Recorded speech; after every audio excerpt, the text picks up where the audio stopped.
आज का हमारा टॉपिक नंबर 7 स्टार्ट होने वाला है, जिसका नाम है religious reform and public debates. ठीक है, देखिए इस टॉपिक में क्या हमको पढ़ना है वो तो हम लोग बाद में जानेंगे ही, लेकिन पहले हेडिंग पे गौर कीजिए आप ध्यान से।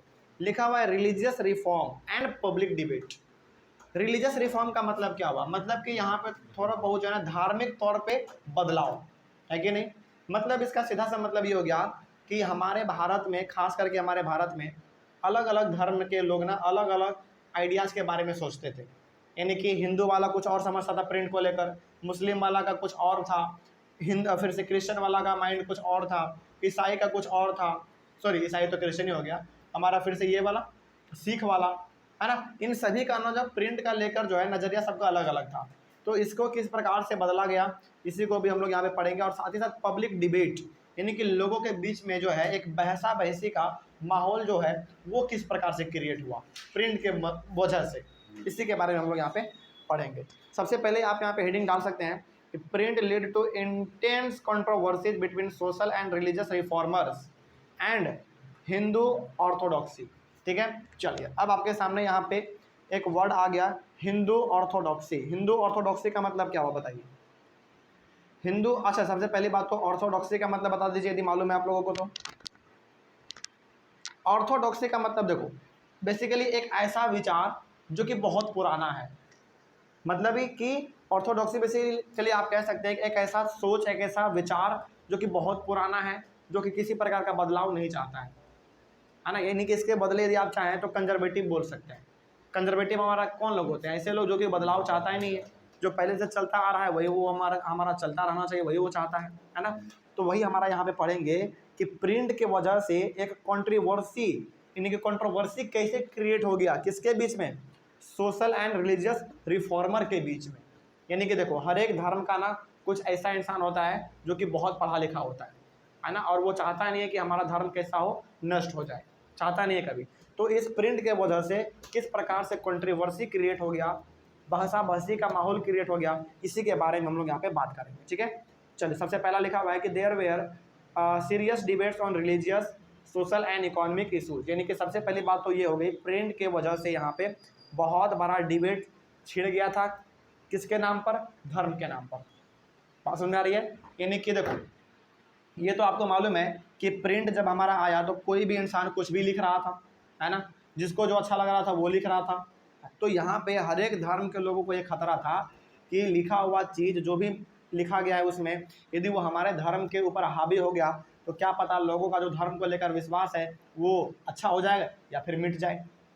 क्योंकि देखो बहुत सारे लोग ऐसे थे जो कि हिंदू के बारे में अच्छा भी लिखते थे और हिंदू के बारे में बुरा भी लिखते थे। उसी प्रकार से मुस्लिम के बारे में बुरा लिखते थे, मुस्लिम के बारे में अच्छा भी लिखते थे। अच्छाई का तो हम नहीं कह सकते हैं, लेकिन हो सकता है कि जो बुराई लिखा हुआ है, बुराई के बारे में जो कोई पढ़ेगा उसके माइंड में क्या इम्पैक्ट जाएगा, है ना। यानी कि हर कोई चाहता था कि हमारे धर्म के ऊपर जो है प्रिंट हावी हो, लेकिन किस रूप में? अच्छे रूप में, बुरा रूप में नहीं। ठीक है, यही था हमारा। तो वही यहाँ पे था कि एक डिबेट छिड़ चुका था, बहसा बहसी का माहौल यहाँ पे क्रिएट हो चुका था धर्म के ऊपर, सोशल और इकोनॉमिक इशू के ऊपर। मतलब कि जो भी समाज में चल रहा है उसके ऊपर एक बहस छिड़ गया था कि हम लोगों को प्रिंट जो है एक्सेप्ट करना चाहिए कि एक्सेप्ट नहीं करना चाहिए, क्योंकि उसमें तो कुछ भी लिखा हुआ है कि नहीं। आगे बढ़ते हैं। Different people had a different opinion. सही बात है, हर प्रकार के लोगों का अलग अलग अपना विचार था, कोई डाउट इसमें? चलिए आगे बढ़ते हैं। उसके बाद और क्या लिखा हुआ देखिए, people and social reformer offered a variety of new interpretation of the beliefs of different religious. जैसे हर एक धर्म के अपने अपने महत्व होते हैं, है ना। तो हर एक धर्म के लोग क्या चाहते थे? हर एक धर्म के लोग चाहते थे कि हमारे ऊपर प्रिंट हावी हो, ऐसा नहीं कि नहीं हो, लेकिन एक अच्छे तरीके से। यानी कि हर कोई का जो नज़रिया था वो क्या था? अलग अलग था, हर कोई अलग अलग तरीके से सोच रहा था। ठीक है, वो यहाँ पे लिखा हुआ था people and social reformer. Social reformer का मतलब कौन? वही जो कि समाज को सुधारने उधारने का काम करते हैं ना, अपना अच्छा अच्छा विचार देते हैं, उन सभी का। Offer a variety of new interpretation, यानी कि उन सभी का जो विचार था अलग अलग था, सबका सबका अलग अलग था विचार। Of the beliefs and different of different religious, यानी कि अलग अलग धर्म को लेकर उन सभी का विचार अपना अलग अलग था। जैसे फॉर एग्जाम्पल मान लीजिए हिंदू में यदि कोई सोशल रिफॉर्मर है तो उसका विचार अलग होगा, मुस्लिम में कोई है तो उसका विचार अलग होगा, है ना। फिर से सिख में है, उसके बाद हमारा ईसाई में है, तो सबका विचार क्या होगा? अलग अलग होगा, है कि नहीं। यानी कि हर कोई अपने धर्म को अपने तरीके से मनाना चाहता है कि नहीं, वही चीज़ यहाँ पे लिखा हुआ है। लेकिन फिर भी यहाँ पे जो है प्रिंट के ऊपर किसी का भी विश्वास जल्दी नहीं हो रहा था, क्योंकि उनको मालूम था कि हमारा धर्म जो चल रहा है, हमारा जो हमारे रिलीजन पे जो एक विश्वास है, पता नहीं वो टूट जाए प्रिंटेड मटेरियल को पढ़ने के बाद, क्योंकि प्रिंटेड मटेरियल में धर्म के ऊपर अच्छा भी लिखा हुआ है और उसके साथ ही साथ बुरा भी लिखा हुआ है ना। आगे, printed tracts and newspaper not only spread the new ideas but they also shape the nature of the debate. यानी कि प्रिंटेड मटेरियल पे ऐसे ऐसे चीज़ों के बारे में लिखा हुआ था जिसके बारे में हर एक धर्म के लोगों को सोचना पड़ रहा था कि वाकई में जो लिखा हुआ है ये हमारे धर्म के लिए सही है कि गलत है। इनके बारे में भी उनको सोचना पड़ रहा था। यानी कि आप कह सकते हैं कि नया आइडिया आ रहा था उनको सोचने का कि इसके बारे में यदि लिखा गया ऐसा तो उसके बारे में पता किया जाए कि आखिर सही में ऐसा था कि नहीं था, ये चीज़ था। उसके बाद a wider section of people could now participate in public discussion and express their views। यानी कि इतना ज़्यादा लोगों के बीच में मतभेद हो चुका था प्रिंट को लेकर कि हर एक कोई अपने आप में क्या कर रहा था, डिस्कस कर रहा था कि अरे भाई प्रिंट में हम वो पढ़े हैं, क्या वो सही बात था। इन्हीं सब चीज़ों के बारे में पूरा डिस्कशन चल रहा था और हर कोई अपना आइडिया अपना अलग अलग तरीके से दे रहा था। बात समझ में आ रही है? चलिए आगे बढ़ते हैं। फॉर एग्जाम्पल यदि हम लोग लेना चाहें तो जैसे देखिए, जैसे फॉर एग्जाम्पल हिंदू धर्म में जो हमारा दो बहुत बड़ा ग्रंथ है, महाभारत और रामायण, है ना, कितना महत्वपूर्ण किताब है, कितना महत्वपूर्ण ग्रंथ है। हो सकता है कि उस समय पे कोई कुछ और लिख दिया होगा महाभारत के बारे में, रामायण के बारे में, तो जो पहले से आदमी जानता था उसके बारे में कोई दूसरा कुछ कह देगा तो क्या उसको कन्फ्यूजन होगा कि नहीं होगा? वो सोचेगा कि भाई हमने जो पढ़ा क्या वो गलत था, अभी जो छपा है वो क्या सही है। यानी कि आप बिल्कुल यहाँ पे ये कह सकते हैं कि प्रिंट एक तरीके से लोगों को सोचने के लिए मजबूर तो कर ही रहा था, लेकिन यहाँ पे कन्फ्यूजन भी क्रिएट कर रहा था कि जो चीज़ लिखा हुआ है उसके ऊपर विश्वास किया जाए कि नहीं किया जाए, इसके ऊपर भी बात हो रहा था हमारा। उसके बाद इन 1821 राजा राम मोहन रॉय पब्लिश्ड द संवाद कौमुदी। संवाद कौमुदी लिखा हुआ उन्हीं का एक किताब था, किसका? राजा राम मोहन रॉय का। उन्होंने पब्लिश किया, यानी कि छापा कब? 1821 में। याद रखिएगा इस चीज़ को। इन 1821 राजा राम मोहन रॉय पब्लिश द संवाद कौमुदी, यानी कि संवाद कौमुदी जो है उनका अपना किताब रहा होगा राजा राम मोहन रॉय का, उन्होंने 1821 में लिखा था। ठीक है। उसके बाद the Hindu orthodoxy commission the समाचार चंद्रिका टू अपोज रॉयज ओपिनियन। देखो यहाँ पे सबसे अच्छा एग्जाम्पल देखिए, the Hindu orthodoxy commission the समाचार चंद्रिका टू अपोज रॉयज ओपिनियन। इसका मतलब क्या हुआ? इसका मतलब ये हो गया कि संवाद कौमुदी में राजा राम मोहन रॉय ने जो कुछ भी लिखा होगा हिंदू के ऊपर, वो हिंदू लोगों को क्या आया? पसंद नहीं आया, है ना। तो यहाँ पे हिंदू ऑर्थोडॉक्सी ने, यानी कि ऐसे लोग जो कि हिंदू हैं लेकिन वो किसी प्रकार का बदलाव नहीं चाहते हैं, उन्होंने संवाद कौमुदी को अपोज करते हुए उन्होंने क्या लिखा? समाचार चंद्रिका लिखा। देखिए अब यहाँ पे किस प्रकार से यहाँ पे झगड़ा छिड़ रहा है। यहाँ पे राजा राम मोहन रॉय ने अपने बुक संवाद कौमुदी ने अच्छाई के बारे में लिखा, किसके ऊपर? हिंदू के ऊपर। यानी कि हिंदू क्या है? अच्छे हैं या फिर कैसे भी हो, उससे मतलब नहीं है, लेकिन हिंदू के बारे में राजा राम मोहन रॉय ने अपने बुक संवाद कौमुदी में लिखा, है ना। लेकिन उसमें जो कुछ भी लिखा हुआ था वो कुछ हिंदुओं को अच्छा नहीं लगा, तो उसको अपोज करने के लिए, उसको गलत ठहराने के लिए कि राजा राम मोहन रॉय अपने जो संवाद कौमुदी में लिखा वो क्या है? गलत है। उसको अपोज करने के लिए क्या निकाला गया? समाचार चंद्रिका निकाला गया। ठीक है। समाचार चंद्रिका ये भी एक प्रकार का बुक रहा होगा। इसमें बेसिकली संवाद कौमुदी के अपोज के बारे में लिखा हुआ था कि राजा राम मोहन रॉय ने जो संवाद कौमुदी में लिखा है वो बिल्कुल गलत लिखा हुआ है। ठीक है। तो वही चीज़ हमने यहाँ पे आपको कहा बार बार कि हर एक लोगों का यहाँ पे ओपिनियन क्या था? अलग अलग था। हो सकता है कि राजा राम मोहन रॉय ने संवाद कौमुदी में जो लिखा हुआ है वो राजा राम मोहन रॉय के हिसाब से सही हो, लेकिन कुछ लोगों के द्वारा क्या हो गया? वही चीज़ गलत हो गया। तो वही यहाँ पे लिखा हुआ है कि हर एक किसी का यहाँ पे आइडिया क्या था? अलग अलग था। ठीक है। आगे बढ़ते हैं। तो ये राजा राम मोहन रॉय बेसिकली हिंदू के ऊपर लिखे थे, हो सकता है कोई मुसलमान के ऊपर लिख देगा, हो सकता है कोई क्रिश्चियन के ऊपर लिख देगा, हो सकता है कोई सिख के ऊपर लिख देगा। तो हर एक धर्म में अलग अलग विचार थे। ठीक है। यही था हमारा रिलीजियस डिबेट्स। ठीक है। आगे 2 पर्शियन न्यूज़पेपर, ये तो आपने जान लिया यहाँ पे। ठीक है। आगे आपका हेडिंग डाल सकते हैं आप 2 पर्शियन न्यूज़पेपर्स, यानी कि यहाँ पे 2 पर्शियन न्यूज़पेपर हमारे यहाँ पे थे। जैसे कौन कौन थे? पहला from 1822 2 Persian newspaper were published, यानी कि 1822 से हमारे इंडिया यानी कि हमारे भारत में 2 पर्शियन न्यूज़पेपर, यानी कि पर्शियन न्यूज़पेपर का मतलब क्या हो गया, यानी कि यहाँ पे उस समय पे हमने आपको कहा कि भारत में पहले जो है ना पर्शियन लोगों का, फ्रेंच लोगों का, डच लोगों का, पोर्टुगीज लोगों का कंट्रोल था यहाँ पे। तो यहाँ पे पर्शियन न्यूज़पेपर यानी कि पर्शियन लैंग्वेज में यहाँ पे न्यूज़पेपर छापा जा रहा होगा, यानी कि पर्शियन लोगों के द्वारा छापा जा रहा होगा, जिसका नाम क्या था, जामे जहाँ नमा। पहला ये था जामे जहाँ नमा एंड शमसुल अकबर, ये 2 न्यूज़पेपर का नाम है। ठीक है, आगे बढ़ते हैं। In this same year a Gujarati newspaper the Bombay समाचार वाज पब्लिश, और उसी साल 1822 में ही एक गुजराती न्यूज़पेपर था हमारा, यानी कि गुजरात में छापा जा रहा होगा, गुजराती लैंग्वेज में, क्या नाम था, बॉम्बे समाचार। ठीक है, आगे बढ़ते हैं। तो ये हमारा बेसिकली 2 न्यूज़पेपर था। ऊपर में आपने पढ़ा जामे जहाँ नमा और शमसुल अकबर, ये था आपका पर्शियन न्यूज़पेपर और ये था आपका गुजराती न्यूज़पेपर। ठीक है, आगे उसके बाद और हम लोग आगे बढ़ते हैं, और इसमें लिखा हुआ है प्रिंट एंड द मुस्लिम्स, यानी कि यहाँ पे हम लोग मुस्लिम और प्रिंट के बारे में बात कर लेते हैं थोड़ा सा।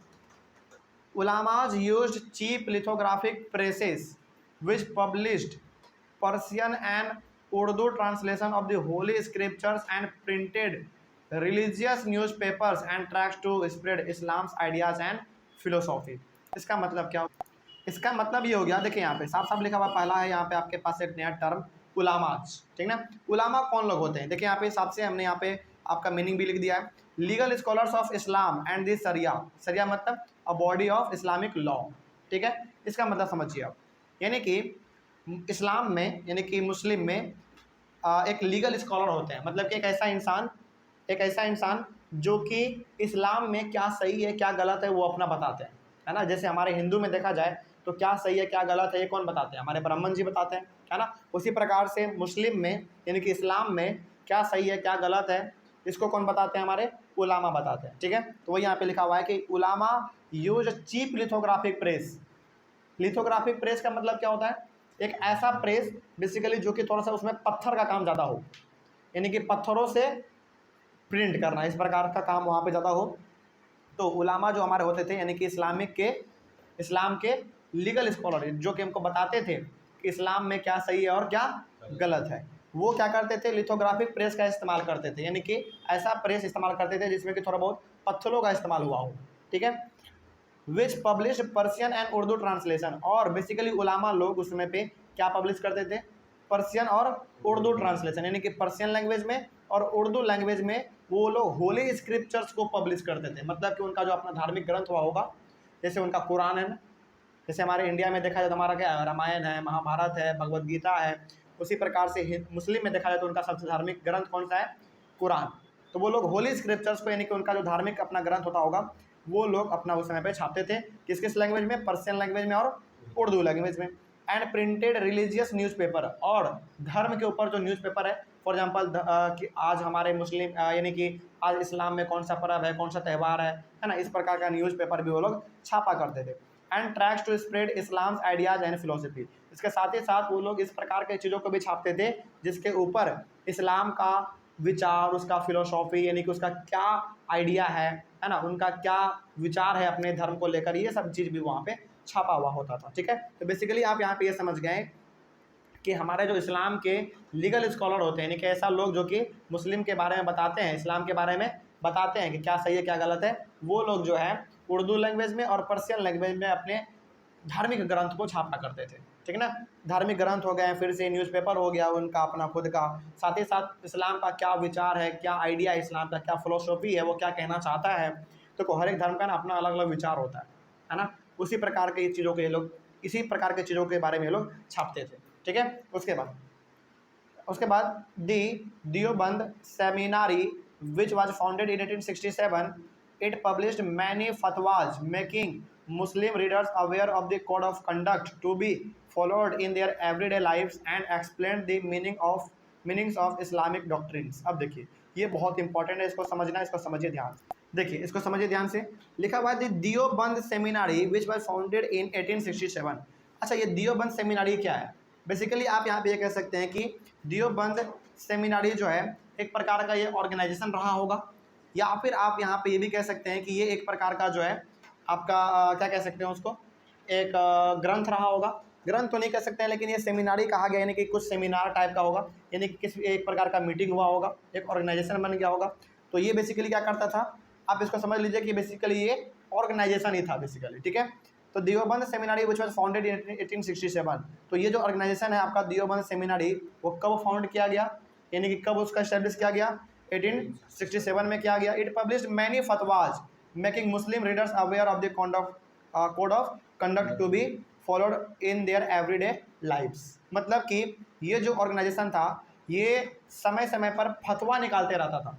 फतवा निकालते रहता था मतलब क्या हुआ, फतवा का मतलब क्या होता है, यहाँ पे देखिए, a legal pronouncement on Islamic law usually given by a mufti to clarify issues on which the law is uncertain. मतलब कि फतवा का मतलब होता है, ये बेसिकली हमारा जो है ना इस्लाम में होता है, यानी कि मुस्लिम में होता है हमारा, कि फतवा जारी किया जाता है। मतलब कि यदि कोई गलती किया तो उसके ऊपर क्या नियम कानून है, क्या सज़ा है, ये चीज़ यहाँ पे था, ठीक है। जैसे फॉर एग्जांपल मान लिया जाए, आज भी आप देखेंगे कि सऊदी अरेबिया में औरतों को उतना परमिशन नहीं है आज भी। तो यदि वो कोई गलती करती है तो उनके खिलाफ क्या निकलता है, फतवा जारी होता है। फतवा जारी होता है मतलब क्या, उसके ऊपर सज़ा जारी होता है, सज़ा उनको दिया जाता है। तो वही एक चीज़ यहाँ पे लिखा हुआ है कि देवबंद सेमिनारी क्या करता था, समय समय पर इस्लाम के लिए अपना अलग अलग फतवा जारी करता था, यानी कि अलग अलग नियम कानून वो अपना निकालता रहता था कि इस्लाम में यदि कोई गलती करेगा उसके लिए ये कानून है, उसके लिए ये कानून है, उसके लिए ये कानून है, इस प्रकार का वो निकलता रहता था। और अब चूंकि फतवा निकल रहा है तो इससे मुस्लिम लोग क्या हो जाएंगे,